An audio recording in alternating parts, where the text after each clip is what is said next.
ស្នងការខេត្តកំពង់ស្ពឺសន្យាផ្ដល់យុត្តិធម៌ឲ្យជនរងគ្រោះដោយសារគ្រាប់កាំភ្លើងមីប៉ោះពូអង្ក្រងឧត្តមសេនីយ៍តូខំសុខៃស្នងការនគរបាលខេត្តកំពង់ស្ពឺនៅចំពោះមុខគ្រួសារជនរងគ្រោះ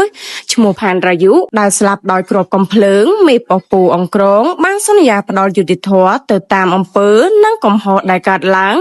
តាមប្រព័ន្ធច្បាប់កម្ពុជាឲ្យបានភាពសុក្រិតនិងតម្លាភាពសម្រាប់ជនរងគ្រោះការសន្យារបស់លោកឧត្តមសេនីយ៍តូខំសុខៃក្នុងពេលដឹកនាំមន្ត្រីក្រមអាវ៉ាត់ចូលរួមបន្សពជនរងគ្រោះឈ្មោះផានរាយុភេទប្រុសអាយុ17ឆ្នាំនៅភូមិព្រៃស្រូលឃុំពូអង្ក្រងស្រុកបរសែតខេត្តកំពង់ស្ពឺដែលបានរងគ្រោះថ្នាក់ដោយសារតែគ្រាប់កាំភ្លើងរបស់លោកនាយប៉ុស្តិ៍នគរបាលរដ្ឋបាលពូអង្ក្រងកាលពីយប់ថ្ងៃទី3ខែតុលាឆ្នាំ2025កន្លងទៅក្នុងពេលចុះបំពេញបេសកកម្មល្បាតនៅក្នុងភូមិរាស្ត្ររបស់ខ្លួនលើការរក្សាសន្តិសុខសណ្ដាប់ធ្នាប់សុវត្ថិភាពសាធារណៈសង្គមក្នុងជាមន្ត្រីអនុវត្តច្បាប់និងក្នុងនាមជាប្រធានស្ថាប័នស្នងការស្ថាននគរបាលខេត្តកំពង់ស្ពឺ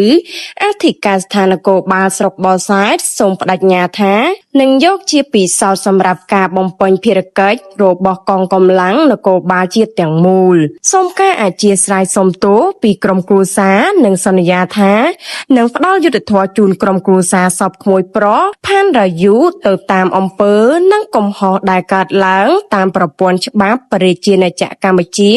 ឲ្យបានភាពសុក្រិតនិងតម្លាភាពសម្រាប់ជនរងគ្រោះលោកស្នងការប្រកាសធានាថាយុត្តិធម៌ត្រូវតែកើតមានចំពោះសកម្មភាពដែលបង្កឡើងដោយមន្ត្រីនគរបាលប៉ុស្តិ៍ពូអង្ក្រងនៃអធិការស្ថាននគរបាលស្រុកបរសែតនេះ